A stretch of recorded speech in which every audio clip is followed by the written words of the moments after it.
All right, so we are ready to get started. So again, thank you all for joining us today. Our member spotlight will be featuring Tufts University. And before we get started, I'd just like to go through some housekeeping items. Claire, if you could please advance the slide. Great.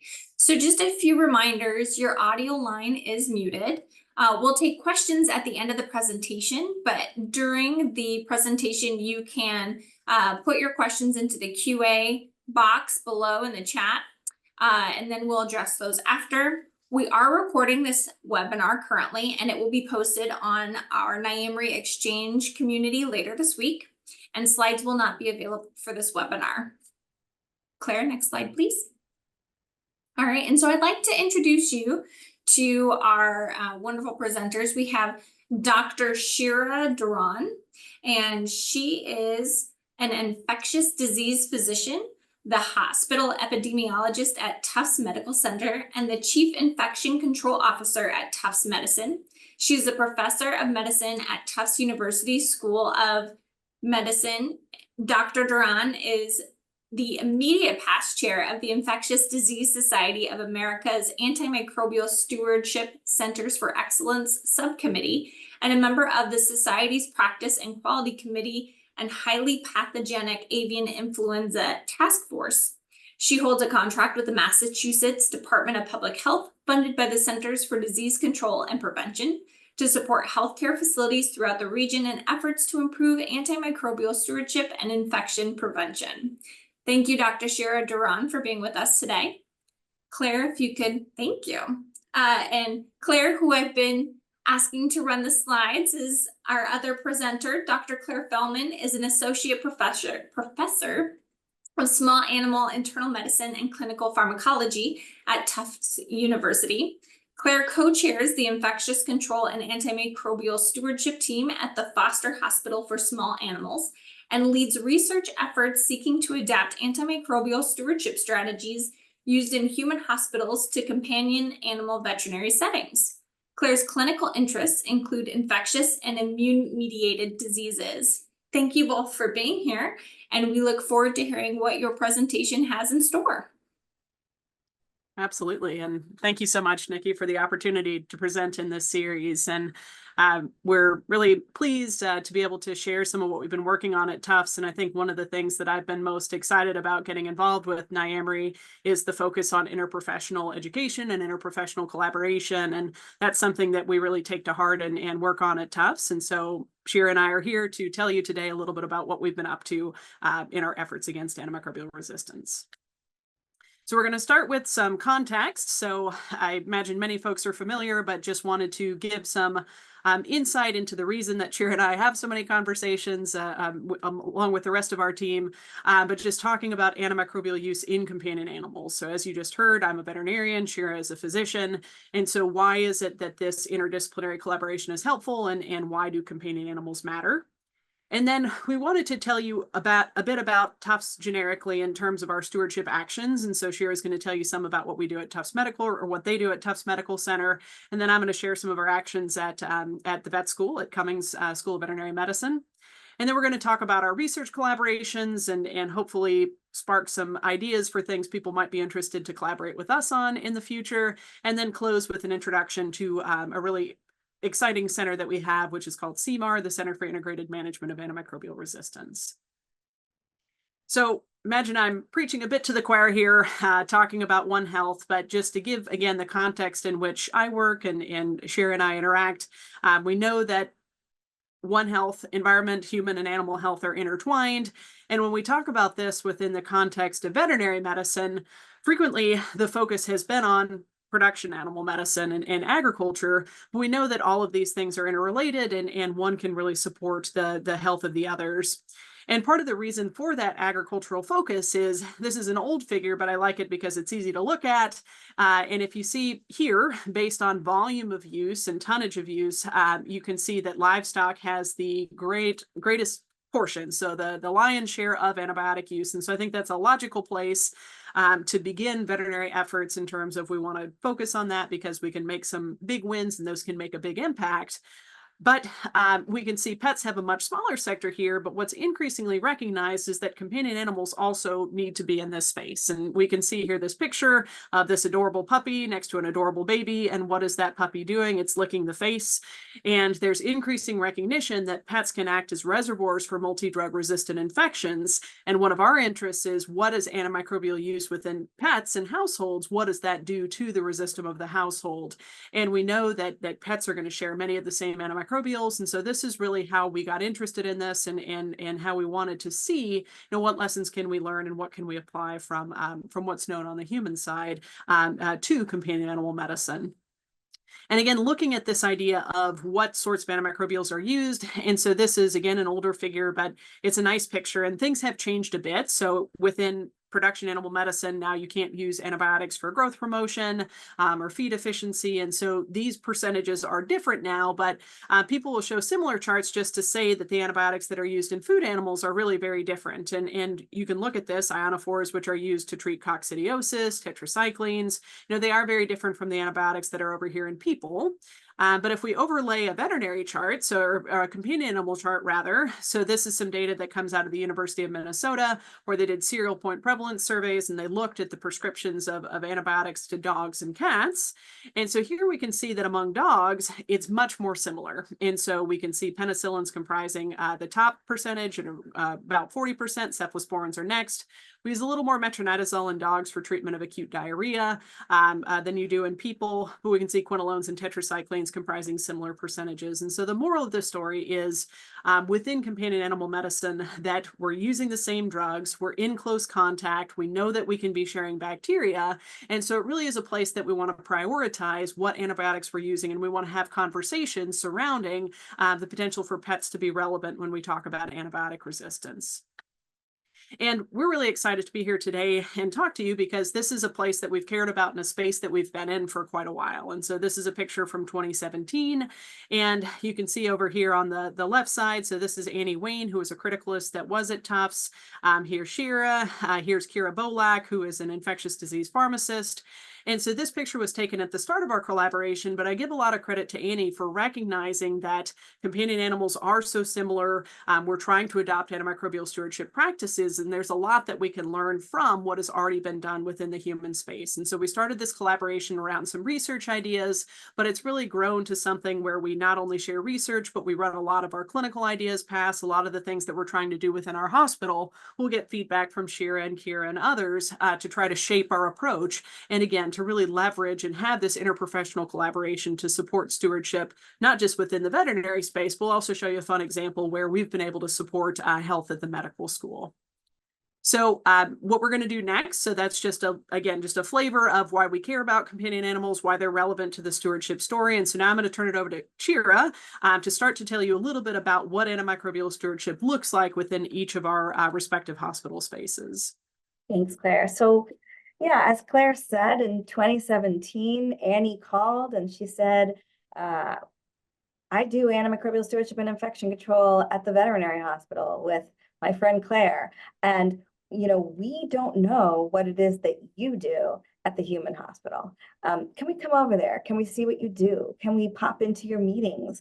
Can we try to better understand what it is that human hospitals do to prevent antimicrobial resistance? And so here's a little, just very brief overview of the many things that we do. So this is the Tufts Medical Center Antimicrobial Management Team, or AMT, which is our antimicrobial stewardship team. And we've got a lot of FTEs here. We've got a lot of human beings taking care of human beings in the sense of really focusing on the right antimicrobials at the right time, at the right dose, for the right indications. And we actually have an additional person now that's not pictured here who focuses on antimicrobial stewardship in the transplant infectious disease population. But you can see that we have a combination of pharmacists and physicians. We were founded in 2003. The overarching goal is to improve patient care outcomes, reducing the emergence and spread of antimicrobial resistance in the hospital setting and beyond. And we're responsible for every policy, procedure, and protocol that is related in any way to antimicrobial use. And in fact, we have an annual guidebook that we update every year that our residents and fellows keep in their pocket with all of the algorithms, all of the doses, all of the ways that we would like them to approach antibiotic use in the hospital. We have continuous designation as a center of excellence by the Infectious Disease Society of America since 2018, which was the first year that that designation was available. And because education is unfortunately a weak intervention, we leverage our electronic decision support tools to drive appropriate practice, meaning our electronic medical record. If you go to order an antibiotic, there will be some stops and some suggestions in there to guide you in the right direction. And as part of that, we also do surveillance, we implement quality initiatives, we test the results of our quality initiatives. I'm going to show you a little bit of what that surveillance looks like. You can go to the next slide, please. We do a lot of antimicrobial stewardship related research and scholarship. One of our claims to fame is that we've had 2 LEAP fellows since the LEAP fellowship was invented in 2018. That's the Leadership in Epidemiology, Antibiotic Stewardship, and Public Health, which is funded by the CDC, and it's a joint venture between the Infectious Disease Society of America, the Society for Healthcare Epidemiology of America, the Pediatric ID Infectious Disease Society. So we've had Dr. Andujar Vasquez received that in 2018, Dr. Kapsam Fung in 2023. And our research and scholarly activity focuses on optimizing antimicrobial stewardship in both traditional, i.e. acute care hospital, and non-traditional settings like jails, nursing homes. I have a mentee right now who used to be the dean of a dental school, and so we're doing a dental project on antimicrobial use. We work in the intersection of antimicrobial resistance and health equity, which I'll show you a little bit more about, and our One Health collaboration, which is the focus of this talk today. Next slide. One of our collaborators, Dr. Maya Nadimpali, who's currently at the Emory University's School of Public Health, we work together on that intersection of antimicrobial resistance and health equity. We really came up with this idea as the pandemic was really starting to rage in 2020, and noticing that there were inequities in the impact of COVID-19 based on race, ethnicity, and socioeconomic status, and wondering to what extent do we know about inequities that might exist in antimicrobial resistance. And the first thing we did was we wrote this call to action paper in Nature Medicine on antimicrobial resistance, a call to action to prevent the next pandemic of inequality, given that, or the next epidemic, given that we know that antimicrobial resistance is increasing and is the next epidemic. And there are many reasons why there may be health equity reasons for some people to be more susceptible to antimicrobial resistance. And we created this diagram as sort of the theoretical reasons why you might see differences, and as the research agenda for this area. And we have been doing the research in this area, I will say, and we have a number of papers coming out. Watch this space, including one that's about to be published in the Lancet Microbe. Next slide. And so this is an example, not of research, but of our day-to-day activities in antimicrobial stewardship, doing surveillance on our antimicrobial use. So this is a Tufts Medical Center graph benchmarking our antimicrobial use against other acute care hospitals. These numbers are what we call the standardized antimicrobial administration ratio. So for every quarter, we've got an SAAR for each class of antimicrobials: antifungals, broad spectrum hospital onset type drugs, anti-methicillin resistant Staph aureus type drugs. And we can see how we do in usage compared to like hospitals. There's a proprietary formula that the CDC uses to risk adjust our numbers. And if the number is 1, then our observed antimicrobial usage is equal to our expected antimicrobial usage based on the risk factors that have been assigned to our hospital. And so you can see that for some things we are above 1, and for some things we are below 1. Next slide. Now, our antimicrobial stewardship team is not the same as our hospital epidemiology and infection prevention team, although there's a lot of overlap in people. So our infection prevention team has physician protected time, and it has full-time infection preventionists. In fact, we just had another one start last week. And the goal of that department is to promote a safe environment by lowering the risk of patients acquiring infection and preventing transmission of infection to patients, staff, and visitors. So not so much on antimicrobials and antimicrobial use, but on the spread of infection and the emergence of infection within a hospital setting. Next slide. And so for that, we also do lots of tracking and trending and surveillance. We look at both process and outcome measures. So the top left, what you see there is an outcome measure. That's a graph that represents central line associated bloodstream infection. And you can see there too, we use standardized infection ratios.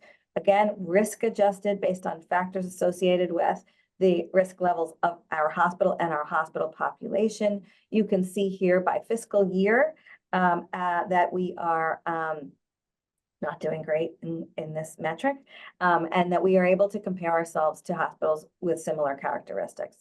But we also look at process measures. So the bottom left is a hand hygiene graph with our goal there of 95% in the green. And you can see that 2024 was not a good year, but is a little bit better than 2022 and 2023 in terms of hand hygiene compliance. On the right, that's a graph that I thought you'd find interesting, which is our environmental services room cleaning audits using invisible gel that is only viewable with a black light. So a housekeeping supervisor sneaks into the room before the housekeeper cleans that room, puts a bunch of marks with invisible gel on a bunch of different surfaces. And then after the room is cleaned by the housekeeper, the supervisor comes back with a black light and looks to see if the marks are gone. And you can see there the percent compliance with all of the different spots that they marked, and by the actual, the graph with many bars is the actual high touch surfaces that were monitored. Next slide. So now I wanted to share in contrast a little bit of the experience at the vet school. And I think it's important, contrasted with what Shira was just talking about, that these are really more emerging disciplines. And so if you're not familiar with veterinary settings, we deal with many of the same pathogens. We deal with many of the same threats, things like carbapenem-resistant Enterobacterales, but we don't have as much infrastructure. And so the hospital committee, since Annie has left, Ian DeStefano, who's pictured here with me, has graciously agreed to take on the co-chair role. And so jointly we lead our infection control and antimicrobial stewardship team. And rather than having a bunch of different people working, Ian and I just have a minority of our appointment that we work on these things together. But we are supported by some really wonderful folks that we work with. And so what we call our committee is ICAS, the Infection Control and Antimicrobial Stewardship Team. And as it says here, most of the people that we have supporting us in the committee are our veterinary nurses. There are technicians, there are ordering staff, and they're the ones that are really feeding back to us what's the situation on the floor, what are our priorities. But I think one of the things that we're trying to do at Tufts, and one of the things that we're trying to work at within companion animal medicine more broadly, is how can we make this evidence-based? How can we leverage what's learned from the human side, from people like Shira, to try to spend our efforts where it's going to be the most productive. And so I just wanted to give you a taste of some of the things that we've worked on as a committee, which are really going to parallel a lot of what Shira is talking about, but in admittedly a smaller scale. And so some of the things that we've done, we do have a hospital antimicrobial use guideline. There are some national and international guidelines that suggest ways, what are going to be your first line antimicrobials for things like urinary tract infections and skin disease. But those aren't always necessarily applicable when it comes to antimicrobial selection for your hospital. And so we largely tailored those guidelines into an approachable document, but we did get some feedback from our specialists. And so we did build that. We also have prescription indications. And so again, just giving you the lay of the land, we did not previously have documented in our medical record system, which is an electronic medical record, but we didn't say why antibiotics are being used. And so we now, for each time you submit a prescription into pharmacy, you have to say, what is the body site? And then what is the level of certainty of infection? And this both serves as a reminder to prescribers to have a reason to use antibiotics, but also when they get sent through the hospital, that's visible on the prescription label, and it supports communication. And so again, we try to model this after things which are potentially standard on the human side, but things that low-hanging fruit that we can do within our technology. We also have developed a tiering system, and so we have reserved antimicrobials, and so there's additional protections if you want to use vancomycin or carbapenems, which are used in small animals, but fortunately rarely. We develop antibiograms with the support of our regional laboratory, and then we also do some other more targeted interventions. And so one of the things that we recognize, as on the previous slide, was there has been a history of a lot of metronidazole to treat one-time or acute diarrhea in dogs, because it's a big inconvenience to owners. And so we got feedback that it would be helpful if there's something that we can provide to owners to deal with this. And so we came up with diarrhea care packs, which have just a highly digestible diet and a probiotic. And that has dramatically reduced metronidazole prescribing. Over 5 years, we've reduced prescriptions by about 70%, which we're really proud of. We also develop infection control SOPs, and so Ian's really been the leader on this. We've dealt with CRE within our hospital, and so we have specific protocols in place surrounding that. And then we're also responsible for hand hygiene. So there's a lot that falls under our umbrella, many comparable things to what Shira works on, but we just try to do it in the best way that we can. But we do recognize that this is one of the biggest barriers for advancing these disciplines within companion animal medicine, which again deals with many of the same challenges, but we don't have as much funding, we don't have as much time allocation, and these things, to do them well, do take quite a bit of time. But I just wanted to show you one last example specific to some of our infection control efforts. But we decided that we wanted to have a more visual recognition of cases that needed particular protections given. And we had summer students. And so we had a summer student that was a veterinary student and a summer student that was a medical student. And they worked together and they worked on this issue. And we've had a different time when it was a undergrad student. And so we've had these wonderful pairs of students. And in this particular summer, they looked at infection control between the hospitals. And so we mirrored and we looked and we were informed by the contact precautions and the signs that were at Tufts Medical Center. And so those gave us some ideas for what we wanted to put on the signs. And then we just made ours a little bit simpler. But for this is one of our dog runs. And so this would be a patient cage label. And so what we're trying to train our staff is every time they go into a patient cage, they're going to check the name. And if it has an infection precaution level, they'll also see that associated sign. And so this is just, again, it's within all of these initiatives.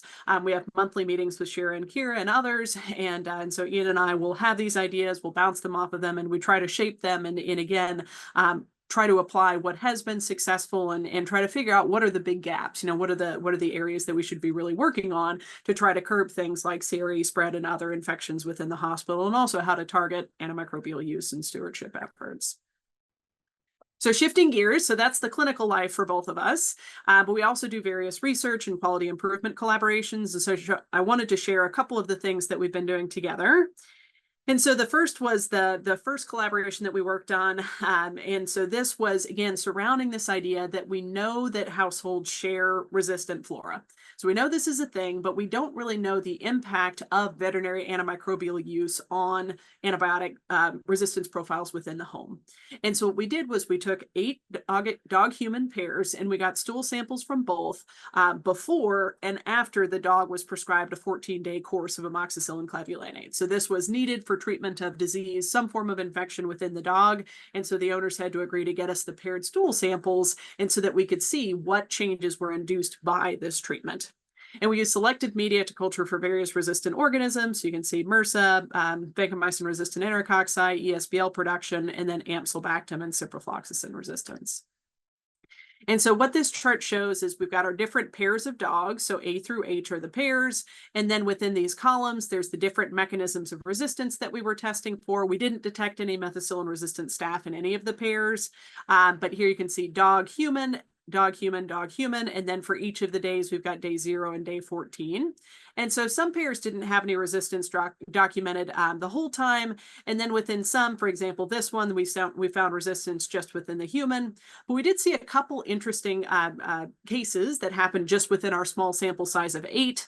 And so when they have a colored box around them, we did pulse field gel electrophoresis, and they had an identical band pattern. And so we assumed that they were considered to be genetically identical isolates. And so in this case, you can see that at day 0, we had a human that had greater, the highest level detected of the Ampylobacter-resistant E. coli, and then that identical isolate was found within the dog on day 14. So we didn't do whole genome sequencing, but within the limitation of this assay. And then here we can see that for this pair, we did see increase in the quantity of E. coli, so a log difference in terms of how much E. coli was detected. And then simultaneously, we had a similar situation to the first one, where we found a ciprofloxacin-resistant E. coli on the person at day 0, which was subsequently detected at the dog at day 14. And this pair did, so pair H did share in a resistant E. coli at baseline, and unfortunately, we didn't have enough to be able to test to see if that changed in the dog at the day 14 marker.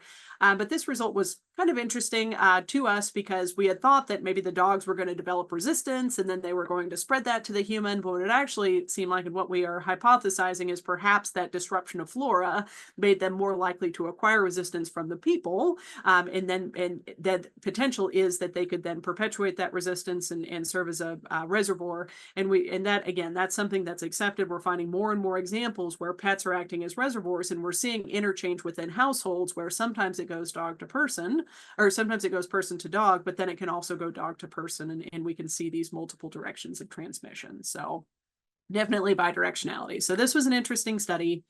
And then another thing that we've been working on, so a more central effort to our collaboration, is trying to see what we can do to establish metrics of antimicrobial use. And so, Shira showed you some benchmarking across hospitals, and one of the limiting factors that we have within companion animal medicine is people report antibiotic use across this hospital and that hospital. When those two hospitals are different, we have a very poor understanding of why we're seeing differences in use, and they can be dramatic differences. So one ER prescribes 50%, another one prescribes 10%. What should it be? And so we're trying to leverage our electronic medical record to investigate what are the factors driving prescription. And what allows us to do this analysis is that we have something called the Observational Medical Outcomes Partnership Common Data Model that we've adapted to our medical record system. And so this was an initiative of our Clinical and Translational Science Institute. And so OMOP is well known within human medicine. It's applied within a lot of medical record system to normalize data. But what's novel is the adaptation to a veterinary medical record system. But since it does use these human vocabularies, one of the fun things is that it can facilitate translational research between dogs and people. And it uses various vocabularies. So you can see here SNOMED, RX norm, low ink codes. And so we're going to take the data, we're going to normalize it through OMOP, and then we're able to do analyses across different record systems. So just to show that, OMOP is kind of a confusing concept, but it's a common data model. And so we map the terms from our record systems into it. And so this just represents if you have 3 different inputs from your different hospitals, once we normalize them through OMOP and adopt those common vocabularies, we're going to have the same output, which we can share across record systems. And so we have implemented OMOP within StringSoft, which is our medical record system. And using that, we're able to extract information on antimicrobial use. We're able to extract patient information, again, to evaluate those different factors associated with antibiotic use. And so one of the things that we look at is we don't just care about did they get an antibiotic, but can we look at the importance of those antibiotics? And so what we've leveraged is the World Health Organization Access, Watch, and Reserve designation. And so access drugs are going to be your first-tier drugs, things that you want to be prescribing on a more regular basis. Watch are the drugs that include most of the highest priority critically important antimicrobials, things that we want to have as our second tier and appropriate in certain circumstances, but certainly not our first lines for most conditions. And then we modified the reserve category because fortunately, most of the human reserve drugs, which are supposed to be last resort medications, we don't prescribe. And so carbapenems and vancomycin are technically watch for people, but those are drugs that are reserved for veterinary medicine. We really try not to prescribe those. And so we created a modified reserve vet category. And then using OMOP, we were able to look at our medical records over 3 years. And so this is a credit from one of our graduate students before, Dr. Emma Price. And so you can see over these 3 years, this is just looking at inpatient dogs and cats. And so you can see over 14,000 dog admissions, over 4,000 cat admissions. And so we wanted to first just assess the frequency of prescription. And so we can see for us among inpatients, about 55% of dogs, about 45% of cats got an antibiotic. And then if we look at the types of antimicrobials prescribed, and so this on the left for both species, you can see all patients. And then here, this is within patients that got an antimicrobial. And so for both dogs and cats, above 90% of the patients that got an antimicrobial got an access drug. So that's what we want to see. There was a smaller percentage that got a watch drug. Some had multiple drugs administered, which is why this number is greater than 100%. You can see watch drugs a little bit more frequently in cats. And then reserve vet drugs were given to less than 1% of dogs and cats. And so this met our clinical expectations, but still interesting data. And then we've don't have time to show you all the data, but we've looked at factors associated specifically with watch and reserve, but this is just clinical patient factors associated with any antimicrobial prescription. So again, this idea of can we figure out why things are being prescribed. And so what this chart shows is it shows odds ratios with 95% confidence intervals. And again, we had a meeting, we talked about it. What are the factors that are associated with antibiotic use in people? What do we think we should look at within animals? And so you can see on the left, we looked at ICU admission, surgery, a history of surgery within 30 days of the current admission, chemotherapy, receiving oxygen, receiving or having a urinary catheter placed.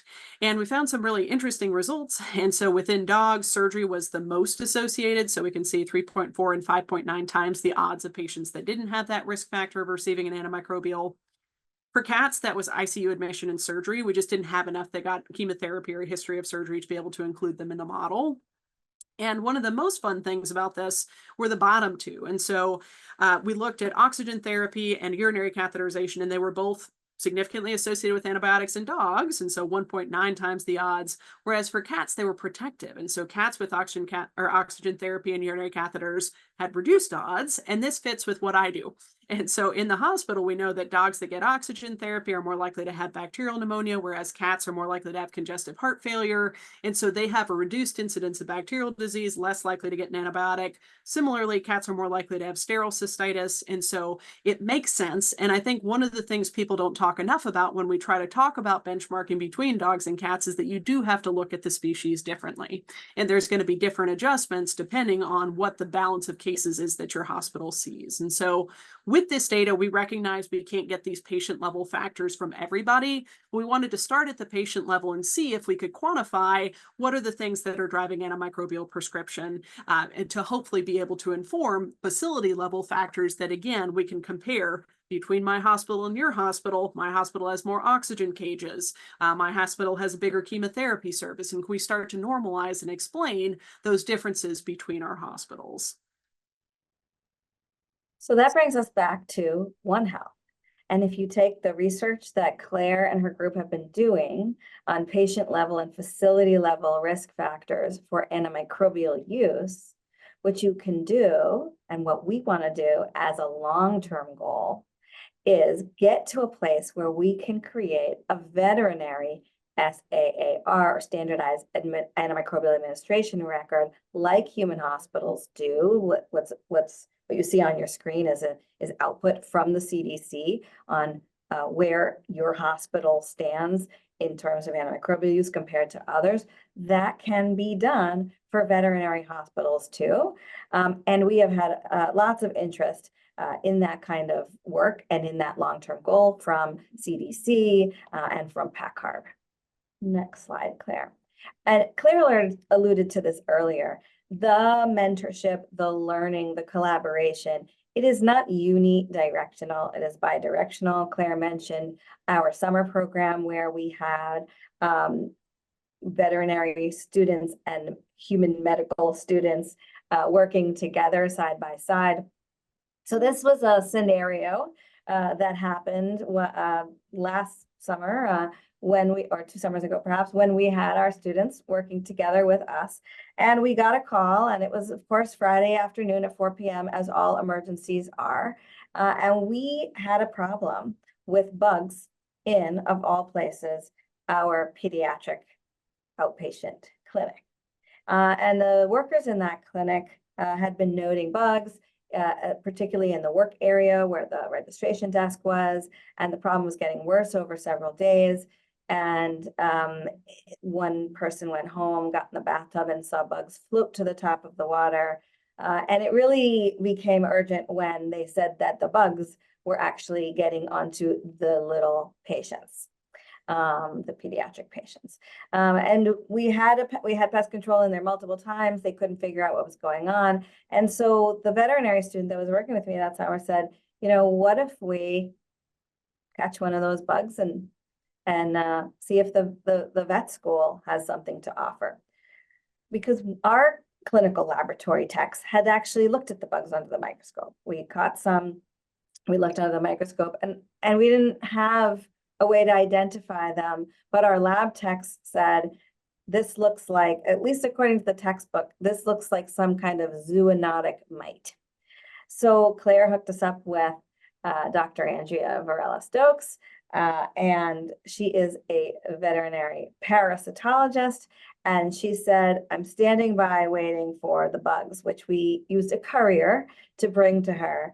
And we asked her to give us some more information on this potentially zoonotic mite. And she informed us that there were more than one species of mite, and they were mites that would be expected to be inhabitants of both mice and rats. We did some more digging, so to speak, found out that there had been scratching in the walls, that rodent bait had been placed by the exterminator, and that in fact, what we were dealing with was dead carcasses of rodents in the walls where these mites had set up a home, and that's why there were so many of them. And we did an extensive demo of the clinic, going down into the basement, and a clean out of rat carcass, mouse and rat carcasses, and all the insects, and the problem never recurred. So that was a successful One Health collaboration. Next slide. And so we decided that this was worthy of another call to action paper. Also in Nature Medicine, and this was on One Health interprofessional stewardship to combat antimicrobial resistance. And we wrote about our summer program with med students and vet students together, and we wrote about our collaboration on initiatives related to antimicrobial stewardship and infection prevention in our research. And we concluded that physicians, veterinarians, and pharmacists should work together to share experiences surrounding antimicrobial use, data collection, metrics, and benchmarking, as well as infection control practices. And we encourage leading national organizations such as SHEA and IDSA to actively recruit members from the veterinary community, to offer continuing education activities to veterinarians and veterinary pharmacists, to publish relevant papers in their journals, and to feature abstracts and talks on One Health, not limited to the issues facing the food industry, because companion animals are also important in this issue, and at annual meetings. And I elevated this paper to the leadership of IDSA and SHEA, and I'm happy to report that at the last SHEA spring meeting in April, there was indeed a session on veterinary antimicrobial stewardship. Next slide. So now we're going to shift gears a little bit. I'm going to tell you folks just a smattering of information here about, there's so much more to tell, but I'll just tell you a little bit about CIMAR, the Stuart B. Levy Center for Integrated Management of Antimicrobial Resistance, which was established in 2018. Next slide. And this is our leadership team here. And so this is a joint venture between Tufts University and originally Tufts Medical Center, which is now part of Tufts Medicine, which is a larger health system consisting of several hospitals. Next slide. And so CIMAR has 46 faculty across Tufts University and Tufts Medicine, 7 affiliated faculty at other institutions, and several expertise areas: basic translational clinical antimicrobial resistance research, antimicrobial stewardship, which we told you a lot about today, education and community outreach, and public policy. Next slide. We're going to have a few slides on those last two right now. But first, the goals and the One Health strategy of CIMAR is to perform interdisciplinary and innovative research across the translational spectrum, form meaningful industry collaborations, to foster clinical implementation, to design and execute novel educational programs around AMR and One Health, both multi-campus and multi-generational. And I'll tell you what that means in a minute. And so the specific focal points: combinatorial drug development, stewardship and national policy, both for human and animal patients, and antimicrobial resistance education resources for pre-college and undergraduate students. Next slide. And so I'll just tell you a little bit about the educational initiatives and the community outreach. Next slide. So Dr. Revati Masalamani, she works on educational initiatives for pre-college students. There's a lab science investigations project where 70 students came for a 2-week residential course focused on antimicrobial resistance. They developed hands-on lab skills.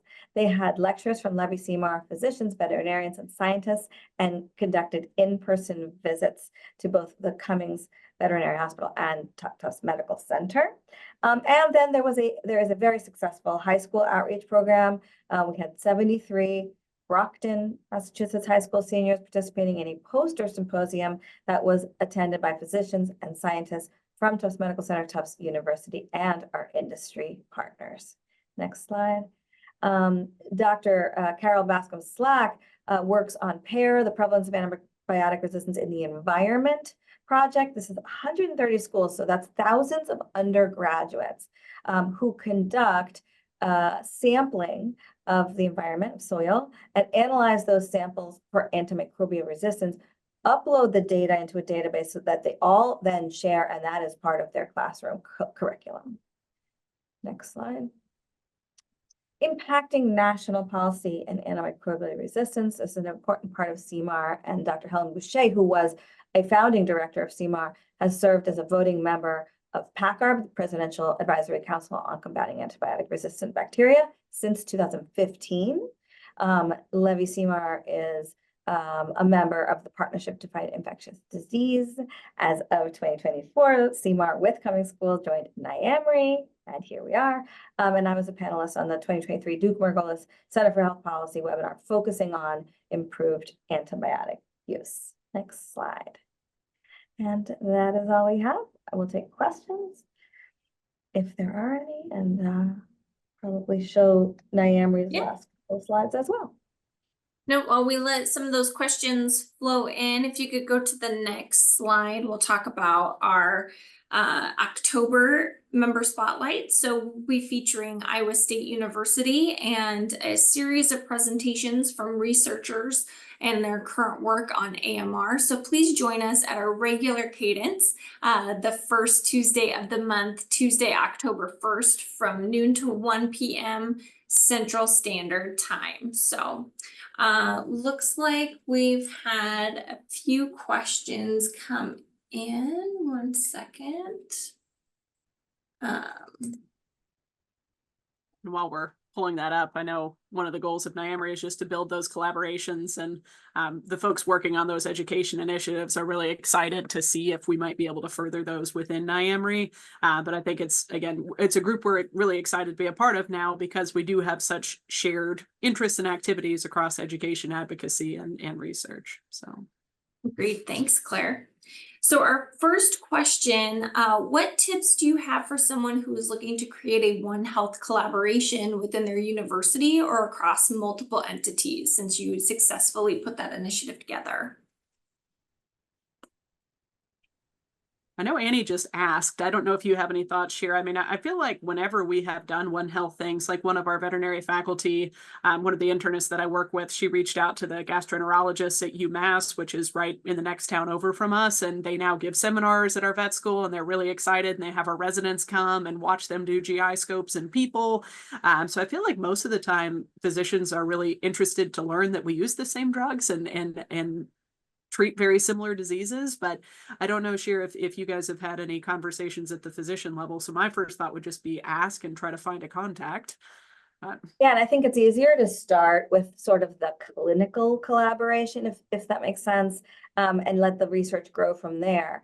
Meaning that, just start by popping into each other's leadership meetings on antimicrobial stewardship, infection control, whether it's, watching procedures or whatever, that's obviously yet another level, but just start by rounding together at each other's facilities, and the research, I think, or the scholarly activity kind of comes second. Once you have that clinical collaboration first, I think the opportunities will just grow from there. But yeah, I mean, I think that one trick in terms of our productivity has been to make sure that you're involving your trainees in that that collaboration. And so having that med student, vet student kind of partnership as part of our overall collaboration, that's a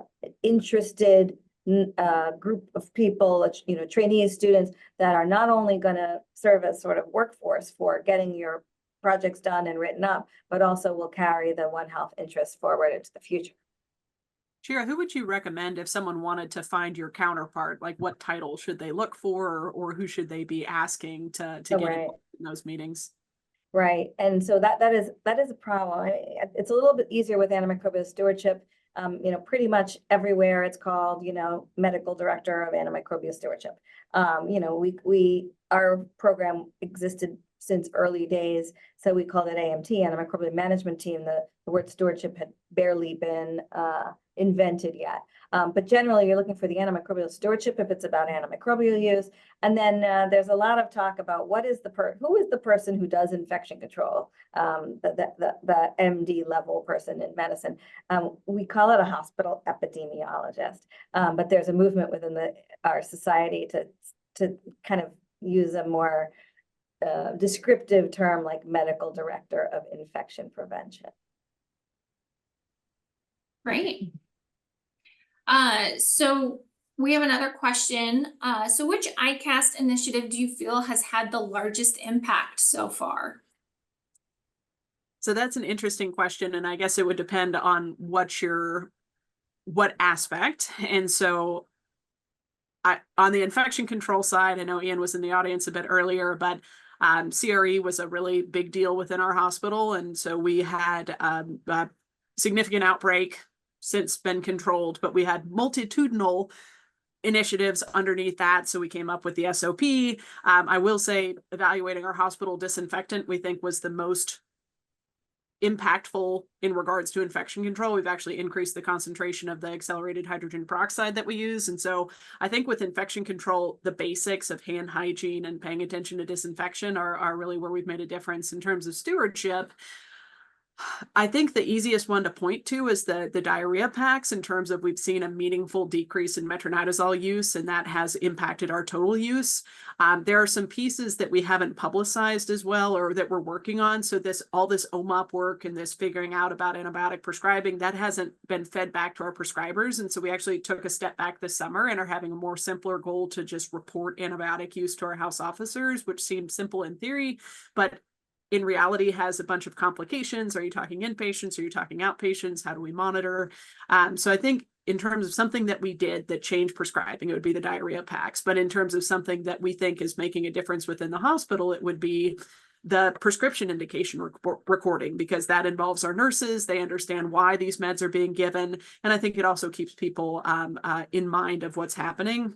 I think I know I'm not giving one, but the antibiotic use guideline is the third one, just trying to make something that's accessible. But to be fair, I think I would encourage people not to reinvent the stewardship guidelines. And Scott Weiss and University of Guelph in Canada has come up with the First Line app, which everybody can download and get on their phones. And so I think, pick something that seems reasonable.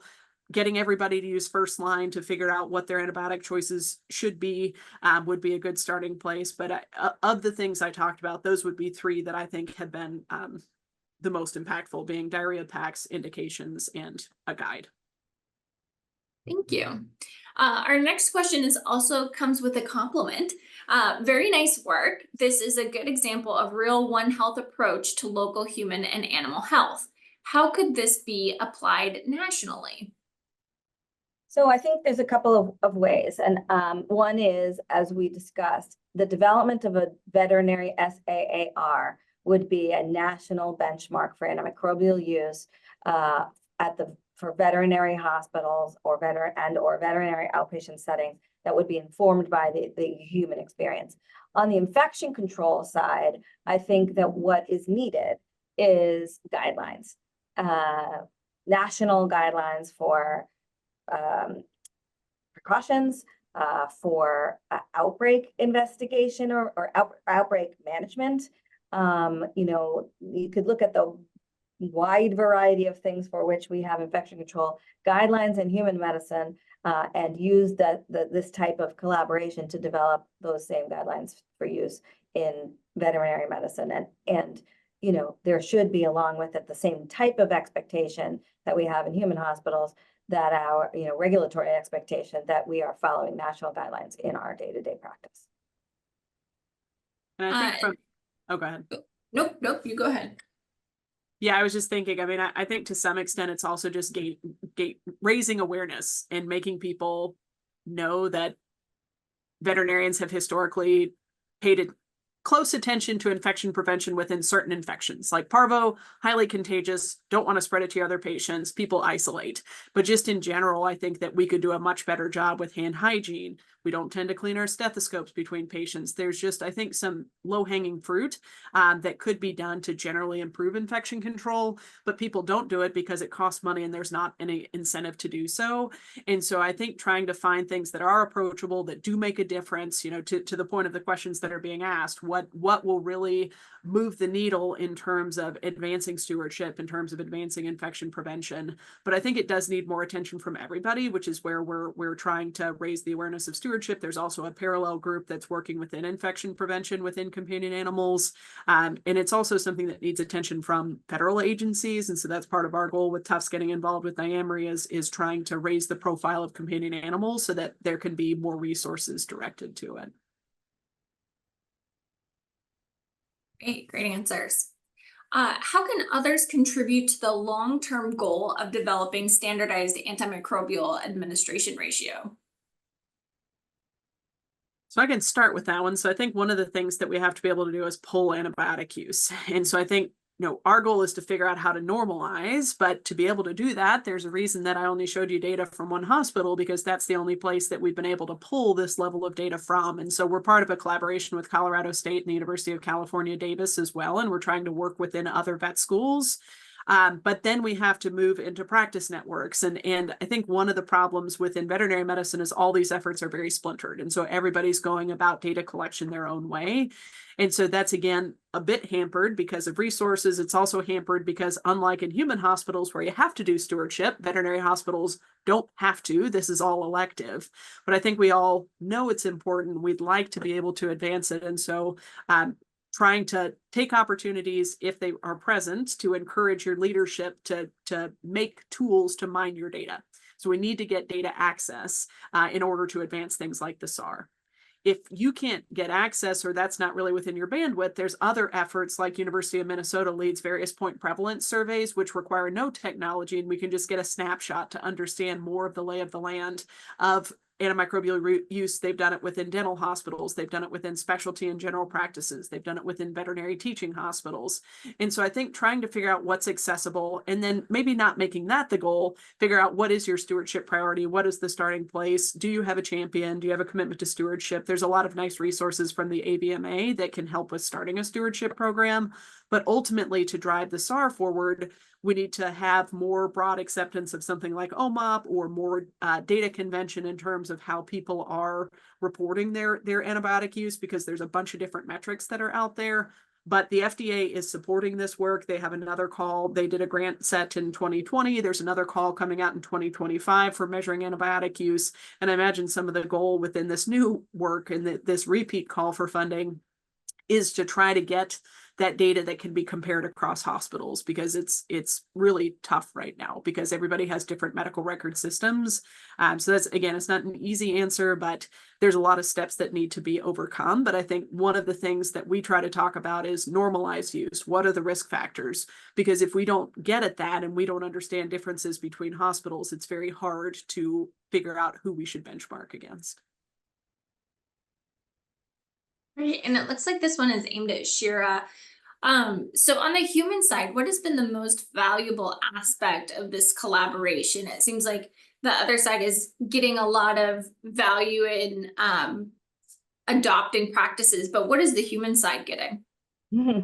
Well, I guess you could see it that way, but I was doing antimicrobial stewardship for a while before I realized that there is only so much that I can do within the four walls of the hospital to protect the people who come and go from my hospital, because they don't live here.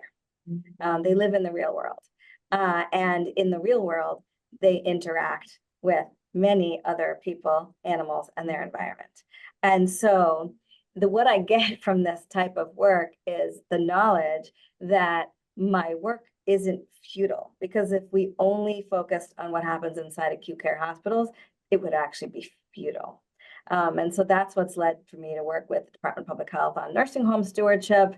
That's what leads me to work in other settings like jails and dental and a companion animal, because I know that the antimicrobial resistant organisms spread between all of those settings and the patients that come into my hospital. And I don't want to do work that isn't actually going to help anybody.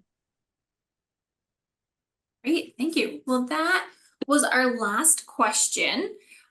So if you have any parting thoughts, feel free to share those. Otherwise, Shira and Claire, we will thank you for your time today, and hopefully see you on the next Member Spotlight in October.